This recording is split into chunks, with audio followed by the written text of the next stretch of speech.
There is a story attributed to Lawrence Kushner, rabbi and author of a number of books on spirituality. According to the story, Rabbi Kushner was giving a tour of his synagogue sanctuary to the kindergarten class. He lost track of time, and the tour had to end before he could show the children what was inside the ark. The ark was not unlike our sanctuary ark when closed with a thick curtain obscuring the Torah scrolls from view. Rabbi Kushner promised that next week they would finish the tour and the children would get to see what was behind the curtain. The teacher sought out Rabbi Kushner the following day to tell him that upon returning to the classroom, the children had a lively discussion about what they thought might be behind the curtain. One child thought there was a brand new car behind the curtain. This child was obviously spending way too much time watching game shows. Another child said it was empty. Finally, a child suggested that there was a mirror behind the curtain. According to Kushner, it was this child who, without knowing it, understood what Torah is and was a future rabbi, a device through which we might see ourselves. Now, of course, this story seems too good to be true. But true or not, it does convey one truth about Torah. If we look inside, we will see a reflection of our own lives. Each of the 5 books of Torah represents a stage of life. Genesis is about creation and beginnings. We meet some of our biblical ancestors when they are but children, taking their first steps. Exodus is the story of a people, our people, as adolescents, experiencing their first taste of freedom, with all of its rights and responsibilities. Leviticus is the book of young adulthood, teaching us that it's not just about ourselves and that our actions have consequences. Numbers details that not always glamorous midlife journey, the day in, day out realities of family and career.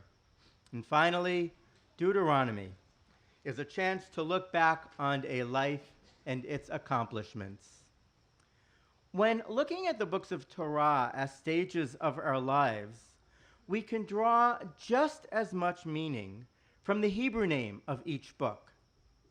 Genesis is Bereshit, in the beginning. We read these very words today as we celebrate a new year. In Hebrew, Exodus is Shemot, which means names. In adolescence, we begin to find out who we really are and take the first tentative steps at making a name for ourselves.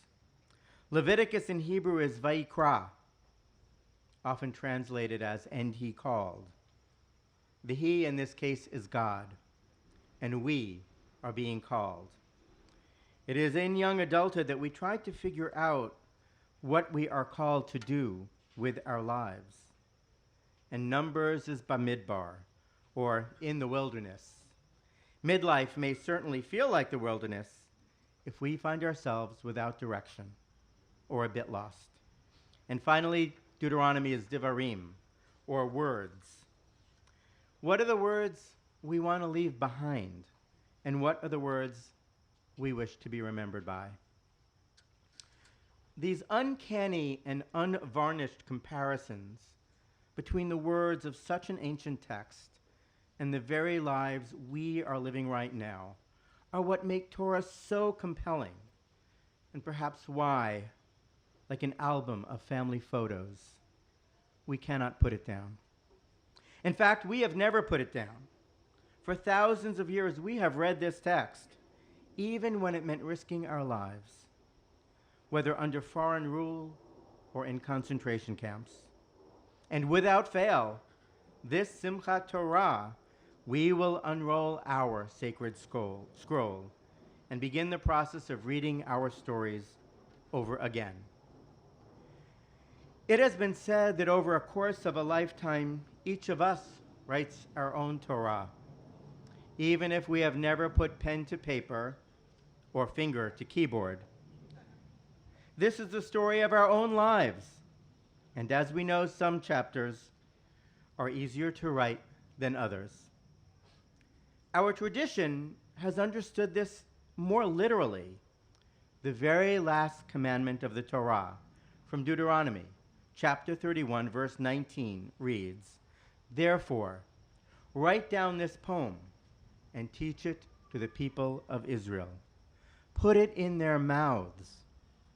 In the Talmud, the sage known as Rabbi would interpret this verse as a commandment that each Jew should in their lifetime write a Torah scroll. The purpose of this commandment was so that each Jew would have their own Torah from which they could study. Before the printing press, this was the only way one could have access to this text. But most Jews had neither the time nor inclination to write an entire Torah scroll. Over the years, the tradition became that the mitzvah of writing a Torah could be fulfilled by commissioning a scribe to write a Torah on one's behalf. Even that is no small task, given the cost of writing an entire scroll.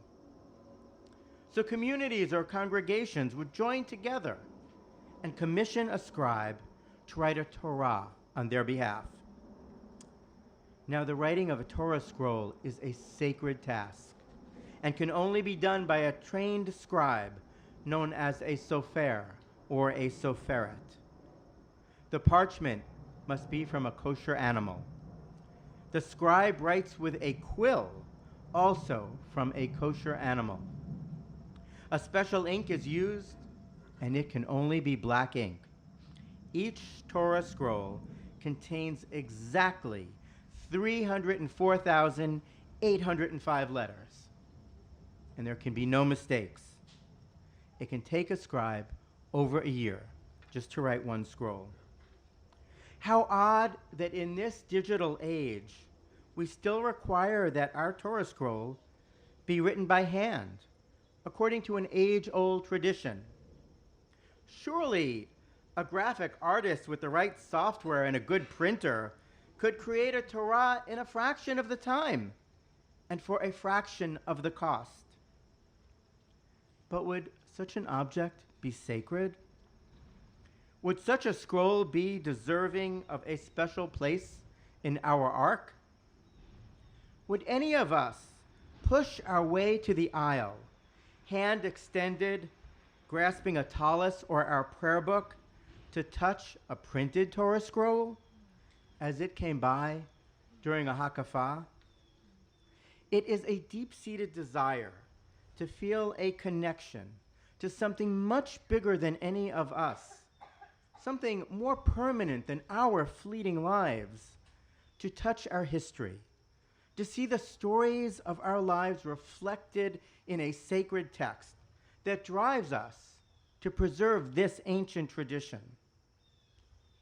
This year, we will have the opportunity to be part of this tradition.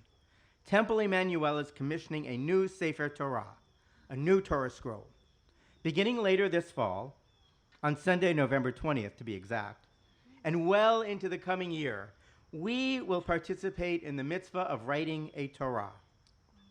Shari Berman and Robin Eisman are chairing this project, and they, along with others, are creating programs for our entire congregation.